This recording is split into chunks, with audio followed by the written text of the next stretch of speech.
കേരളമൊട്ടാകെ കണ്ണീരൊഴുക്കിയ വാർത്തയാണ് നമ്മൾ എല്ലാവരും കേട്ടത്. നമ്മളുടെ എല്ലാം സഹോദരങ്ങളായിട്ടുള്ള 110 മനുഷ്യരുടെ ജീവനാണ് നമുക്ക് നഷ്ടപ്പെട്ടത്. ഇനി ഒരുപാട് മനുഷ്യരെ കണ്ടുകിട്ടാനുണ്ട്. പ്രതികൂല കാലാവസ്ഥയായിട്ട് പോലും രക്ഷാപ്രവർത്തനം അതിശക്തമായി നടന്നുകൊണ്ടിരിക്കുന്നു. അവരോടെല്ലാം പ്രത്യേക നന്ദി. എന്നാൽ ഈ അവസരത്തിൽ എനിക്ക് പ്രധാനമായിട്ടും ഓർമ്മപ്പെടുത്താൻ തോന്നിയ ഒരേ ഒരു കാര്യം, നമ്മളുടെ എല്ലാം തലയ്ക്ക് മുകളിൽ നിൽക്കുവാണ് മരണം. ഒരാൾ പോലും ഈ ഒരു വീഡിയോ തട്ടിമാറ്റി പോകരുത്. പറഞ്ഞു വരുന്നത് മുല്ലപ്പെരിയാറിനെ പറ്റിയാണ്. 50 വർഷം മാത്രം നിലനിൽക്കേണ്ട ഒരു ഡാം ഇന്ന് 129 വർഷം. മുല്ലപ്പെരിയാർ ഡാം മൂലം പൊട്ടിക്കഴിഞ്ഞാൽ കേരളത്തിലെ 1.5 കോടി ജനങ്ങളെ നേരിട്ടും ബാധിക്കും, 2 കോടിയോളം ജനങ്ങളെ ഭാഗികമായിട്ടും ബാധിക്കും. ഇത് പൊട്ടിക്കഴിഞ്ഞതിന് ശേഷം ജീവരക്ഷിക്കാൻ റെസ്ക്യൂ ടീമുകളൊന്നും വന്നിട്ട് കാര്യമില്ല. പൊട്ടുന്നതിന് മുന്നെയാണ് എന്തെങ്കിലും ചെയ്യേണ്ടത്. ഇത് പറയുന്നത് എനിക്കും എന്റെ കുടുംബത്തിനോ വേണ്ടി മാത്രമല്ല, ഈ കണ്ടുകൊണ്ടിരിക്കുന്ന ഓരോരുത്തരുടെയും ജീവന് വേണ്ടിയാണ്.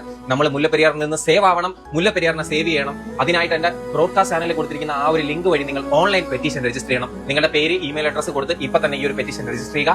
അധികാരികൾ കാണും വരെ ഈ ഒരു വീഡിയോ നിങ്ങൾ എല്ലാവരിലേക്കും മാക്സിമം ഷെയർ ചെയ്യുക. സേവ് മുല്ലപ്പെരിയാർ എന്നുള്ള ഹാഷ്ടാഗുമായിട്ട് മുന്നോട്ട് പോവുക. മഴക്കാലത്തിൽ മാത്രം ഓർമ്മിക്കേണ്ട ഒന്നല്ല മുല്ലപ്പെരിയാർ ഡാം. നമ്മളുടെ എല്ലാം തലയ്ക്ക് മുകളിലാണ് മരണം നിൽക്കുന്നത്. അതുകൊണ്ട് എല്ലാ സാധാരണക്കാരും ഇതിനുവേണ്ടി പ്രതികരിക്കുക, അധികാരികളിലേക്ക് ഷെയർ ചെയ്യുക.